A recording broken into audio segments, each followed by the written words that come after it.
aí galera, beleza? Rodrigão aí na área de novo, RS Tanner Performance, dando sequência nos nossos vídeos aí hoje.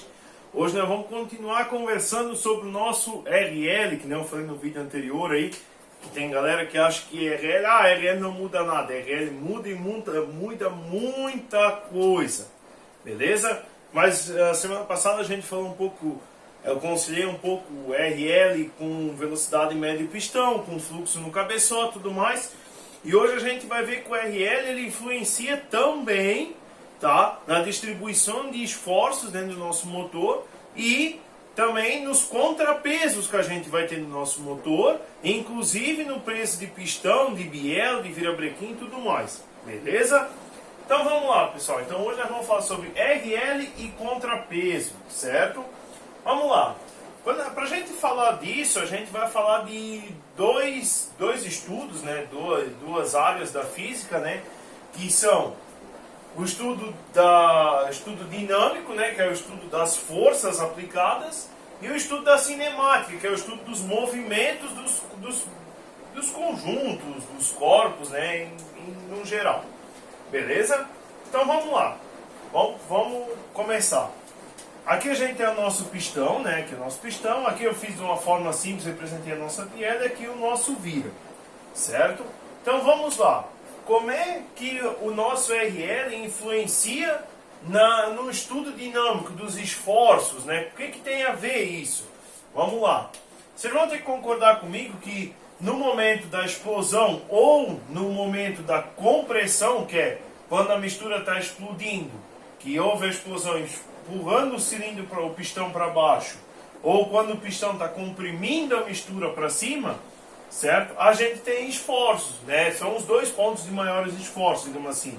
No momento, mas um é um espelho do outro, né? Só para vocês entenderem, a gente vai tratar na parte de explosão. Então houve a minha explosão aqui, a minha explosão empurrou o meu cilindro, o meu pistão para baixo, certo?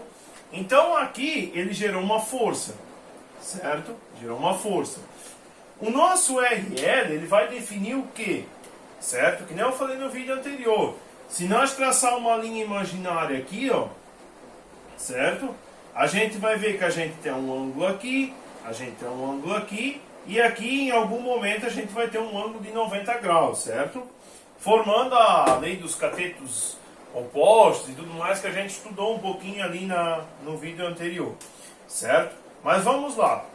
Então, como eu gero uma força aqui, o RL, que num contexto geral define o ângulo de inclinação da nossa biela, certo? E também a velocidade, os pontos de velocidade, aceleração e desaceleração do nosso pistão, ele também está definindo o quê? Como essa força vai ser distribuída no nosso conjunto. Como ela vai ser distribuída entre pino de pistão, biela, mancal, virabrequim e mancal de virabrequim, certo? Porque se eu tenho um conjunto totalmente reto, digamos assim, a mesma força que eu aplico aqui em cima, ela vai ser no pistão, vai ser na biela, vai ser nesse mancal, vai ser no eixo do virabrequim, vai ser no centro do virabrequim. A partir do momento que eu começo a inclinar esse conjunto, né, essa força começa a ser distribuída, certo? Ela começa a ter essa força, vamos por assim, total, ela começa a ser distribuída. Uma parte dessa força vem para a biela, que vem para esse mancal, uma parte dessa força ainda empurra todo esse conjunto do centro do virabrequim para baixo, certo? E altera a força aplicada aqui no nosso virabrequim também, certo? Porque aí é o efeito alavanca que a gente fala, a gente vai dando o ângulo no virabrequim, o efeito alavanca vai criando força lateral, força de giro, certo? Por isso que motores, já fazendo um adendo aqui, motores com mais curso têm o costume de ter um maior torque, enquanto motores de menor curso te dão mais potência, certo? Claro que o curso também está relacionado ao RL, e por sua vez, RL maiores dão mais torques, e RL mais baixo geralmente mais potência, certo? Então, uma parte dessa força vai ser dissipada aqui, numa reta infinita, digamos assim, né? Certo? Uma parte dessa força transmitida para cá, uma parte dessa força transmitida para o mancal, é distribuída, certo? Esse é o estudo da dinâmica, né? Esse é o estudo dos esforços. Então, conforme eu vou dando ângulo no meu virabrequim, conforme o RL do meu motor vai aumentando, eu estou distribuindo essa força. Distribuindo ou concentrando ela em mais um lugar do que o outro. Certo? Motores de RL mais baixos, vamos supor, motores com um curso que a biela trabalha mais reta, com um curso menor ou com uma biela mais comprida, certo? Os esforços vão ficando mais parecidos, digamos assim, porque eu tenho um conjunto, como eu falei. Se o meu conjunto é reto, eu tenho a mesma força em todos os pontos. À medida que eu vou inclinando, vou distribuindo essa força, eu vou distribuindo ela entre vários pontos. Mancal, virabrequim, pino, certo? E também, né, não esquecendo de falar, à medida que eu vou inclinando, eu estou distribuindo uma parte dessa força, que essa força que a gente está falando é a energia gerada pela nossa combustão, está sendo dissipada para cá, ó, em forma de atrito entre o cilindro e o pistão. Porque quanto mais eu inclino, mais ela tenta trazer o meu pistão para o lado, gerando um atrito maior entre pistão e camisa. Certo? Que gera a mínima coisa, mas gera, a gente está perdendo potência, né? A gente está transformando a nossa energia em atrito. Certo? Mas, certo? E outro detalhe, se a gente parar para analisar também, como eu falei no vídeo anterior, certo? Onde é que entra o estudo da cinemática, né? O estudo dos movimentos desse conjunto. Aqui a gente tem uma massa no nosso conjunto, né? Vamos dar um exemplo, vou chutar qualquer valor aqui, né? Vamos dizer que o meu pistão pese 300 gramas, que a minha biela pese 500 gramas, certo? E que esse meio do virabrequim aqui pesa, sei lá, 600 gramas, certo? Vamos lá, aqui eu tenho um total de 6 com 5, 11, eu tenho 1.400 gramas, certo? Beleza.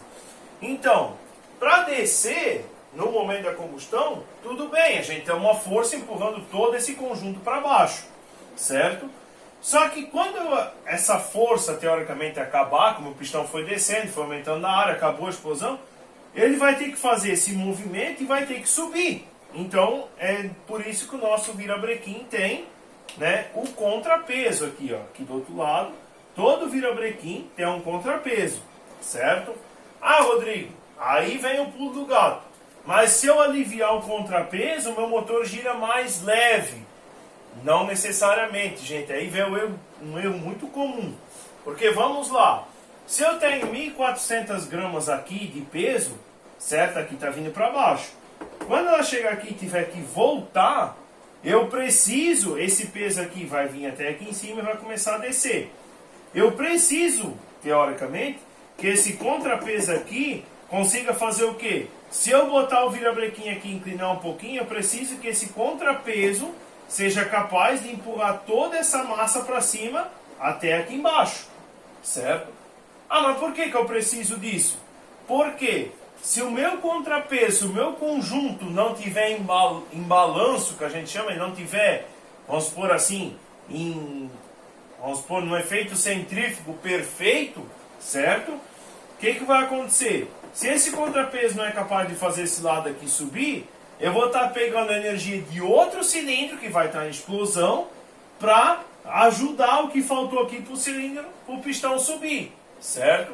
Então, qual que seria a condição perfeita? A condição perfeita seria você, digamos assim, iniciar o giro aqui e depois ele praticamente manter o giro só com as inércias dos pesos. A gente sabe que não é viável se chegar nesse ponto, né? E também não tem como, a gente tem esforços, tem atritos, tem N fatores, certo?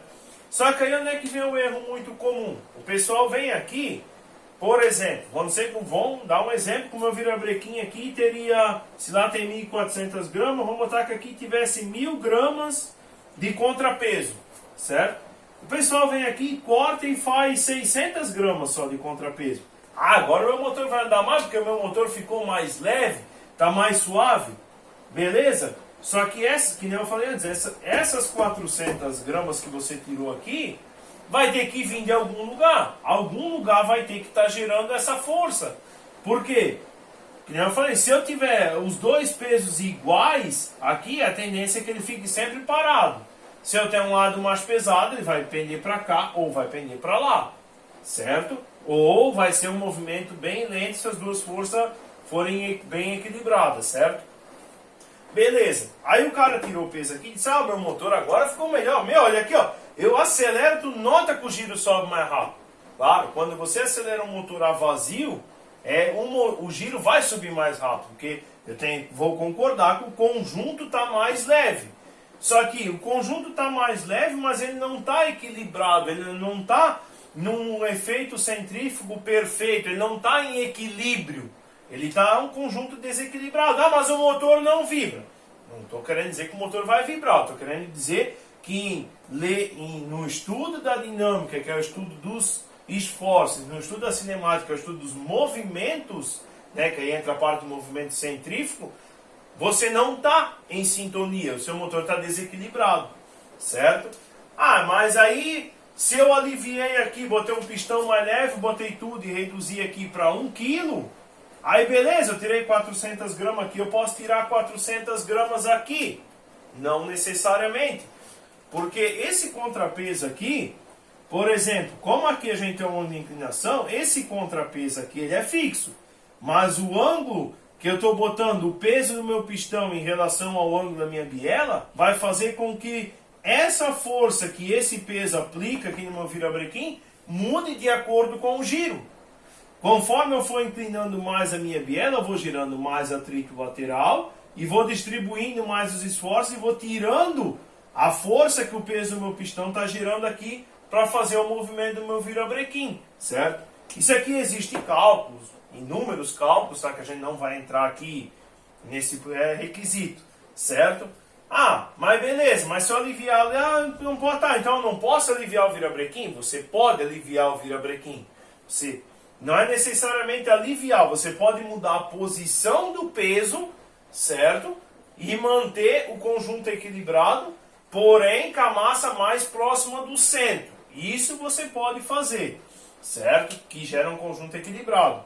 Aí outra coisa muito interessante, o pessoal fala o seguinte, eu tirei peso aqui, vou tirar peso aqui, vai ficar tudo certo.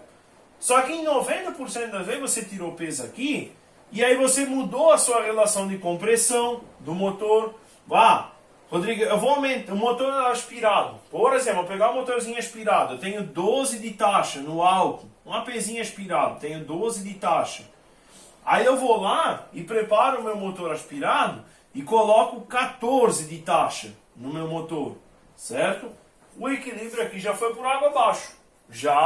Tudo que o engenheiro projetou aqui já foi tudo por água abaixo. Certo? Não é, mas o motor ganhou rendimento. Claro, o motor vai ganhar rendimento porque a perca aqui é menor do que o ganho que você teve aumentando a taxa de compressão, né? Mas esse balanço aqui já deixou de ser perfeito. Por quê? Porque o engenheiro projetou que esse peso aqui, ele ia fazer o quê? Ele ia empurrar o seu conjunto pistão e biela para cima para vencer uma taxa de compressão de 12 para 1, não de 14 para 1.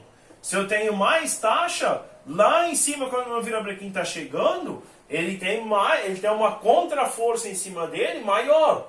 Então, teoricamente, eu precisaria de mais peso para aliviar, certo? Então, vamos lá. Aí, como é que você faz para compensar isso?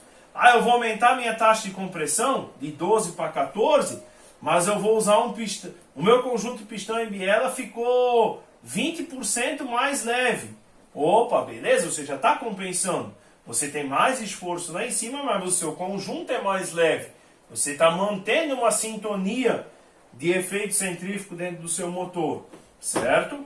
Outro detalhe bem importante aqui também, que a gente pode frisar num contexto geral, é que esse contrapeso aqui, ele pode ser aliviado, não aliviado, ele pode ser alterado? Pode, mas existe uma maneira, certo?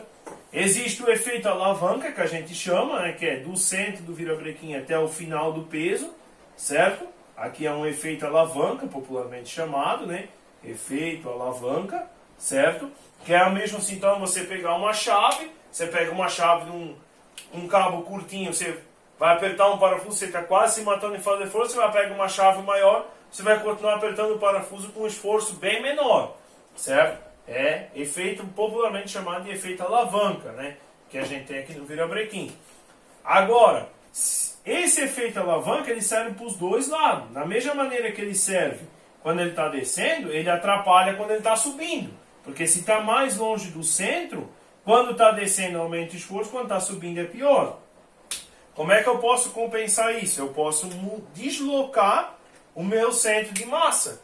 Em vez de eu ter o meu centro de massa, sei lá, aqui a 70 milímetros do centro do ponto do mancal do virabrequim, eu posso ter ele a 50 milímetros, certo? Aí o que eu faço? Eu encurto, eu mantenho o mesmo peso, porém mais próximo do centro, certo?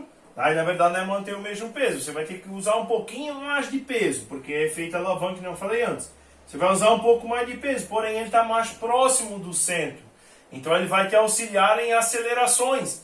Porque uma coisa é você pegar um eixo e tentar girar aqui com 1 kg pendurado aqui embaixo, fazer subir, ou você ter 1 kg aqui pertinho e você pegar o eixo e girar. O esforço é menor. Então, estão me entendendo? Porque você tirou o efeito alavanca. Se antes 1 kg aqui gerava uma força de 5 aqui na alavanca, se eu botar o mesmo 1 kg para cá, ele vai gerar 1,5 kg. Então, o que eu preciso? Eu preciso fazer com que eu mantenha o contrapeso do meu motor, porém mais próximo do centro. Isso ajuda em 2 fatores. O efeito centrífugo, de estar puxando esse mancal para a lateral, gerando um desgaste aqui no centro. E também um efeito de balanço, de fazer subir do outro lado quando o meu motor está no outro ciclo. Certo? Então, gente, a gente pode ver que, mais uma vez, o RL do motor ele influencia em muita coisa, tá? Se a gente for estudar isso aqui a fundo, eu já fiz isso, você acaba ficando maluco, porque se você mudar o RL, se você partir para cálculos e números, se você mudar o RL do seu motor de 0,30 para 0,28, você vai notar que a cinemática do seu motor mudou completamente. A distribuição de esforços, o esforço em cada ponto do motor, o conjunto de balanço do motor rotativo aqui do balanço do motor mudou completamente, certo? Então, muitas vezes, nem sempre, o conjunto mais leve é o melhor e não estou querendo dizer também que é o mais pesado. Você tem que ter ciência que, se você aliviou de um lado ou você botou mais peso de um lado, você precisa equilibrar com o outro. E não é só questão de pesos. E não é só questão de ser mais leve. É aonde está mais leve. Porque eu reduzi o peso do pistão, tem uma influência no giro do virabrequim. Eu reduzir o peso da biela, tem outra influência no peso do meu virabrequim. E isso ainda, além de variar pelo componente, varia pelo ângulo do giro, que é relacionado diretamente ao RL. Então, se eu mudar a minha taxa de compressão, também vai mudar esse conjunto. Tá? Porque vai girar, vai ter mais esforço na subida. Então, gente, RL é uma coisa muito complexa, eu vejo muita gente não dando bola para isso. RL não dá nada, bota lá, para quando meter mais duração no comando, fizemos alguma coisa aí, o motor gira, o motor funciona igual. Funciona? Funciona. Mas principalmente, motor turbo também, mas em motores aspirados, onde a formação de atritos, qualquer mínima vibração, você pode sair do céu para o inferno com o seu motor, você vai notar que um motor aspirado bem dimensionado, bem calculado, bem feitinho, pode render muito mais potência. 2 motores, digamos assim, com o mesmo cabeçote e o mesmo comando, só dimensionando a parte de baixo, os dois com a mesma cilindrada, tudo, você pode ver que o seu motor vai ter um rendimento maior. Vai mudar 2 ou 3 milímetros de comprimento da biela, vai influenciar completamente. Às vezes um motor que tem uma virabrequim aliviada é capaz de ter menos potência que um motor que não tem. Porque você tem que ter um conjunto em equilíbrio, certo? É a mesma coisa, esse conjunto aqui, esse exemplo do contrapeso, um exemplo claro, vocês podem fazer, é você pedalar a bicicleta normal, onde você tem um pé empurrando para baixo, depois o outro, você ocasiona um giro perfeito, certo? Ou você pedalar a bicicleta só com o pé. Você vai ver que você não tem o giro perfeito. Você não vai andar na velocidade constante com a bicicleta, ela vai ficar dando soco. Por quê? Porque o movimento não está perfeito. Num ciclo você tem um esforço, no outro você não tem. Depois você tem esforço, depois você não tem. Né? No caso é isso aqui, é como ter um grande peso de um lado e nada do outro. Agora quando você bota os dois pés e pedala a bicicleta, você faz força teoricamente igual dos dois lados, você tem um funcionamento mais suave. Você anda mais suave com a sua bicicleta. E é isso que vai acontecer dentro do seu motor.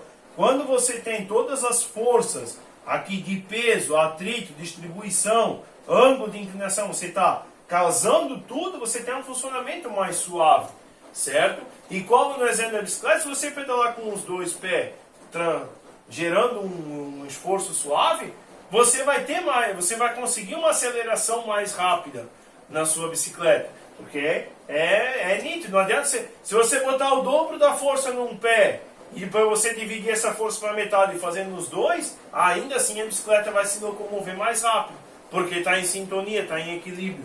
Beleza, gente? Então isso era um pouco do que eu queria passar para vocês hoje, tá?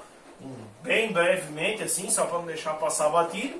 E num próximo vídeo, como a gente já falou em relação a fluxo, tá falando em relação à força agora, a gente vai estar falando um pouquinho mais sobre o RL em relação à parte de cabeçote e comandos de válvula. A gente vai estar começando a entrar um pouquinho nessa parte, certo? Vai ser um vídeo sobre cabeçotes, depois um vídeo breve sobre cabeçote, sobre comandos de válvulas, e depois a gente vai botar cabeçote e comando casados, cabeçote e comando, e depois a gente vai vir conjunto comando, cabeçote e RL de motor. Que vocês vão ver que isso aqui vai ter uma influência enorme dentro do conjunto de vocês. Beleza, pessoal? Qualquer coisa vocês deixam aí embaixo nos comentários, que eu posso estar respondendo as dúvidas de vocês ou fazendo algum vídeo em específico. Beleza?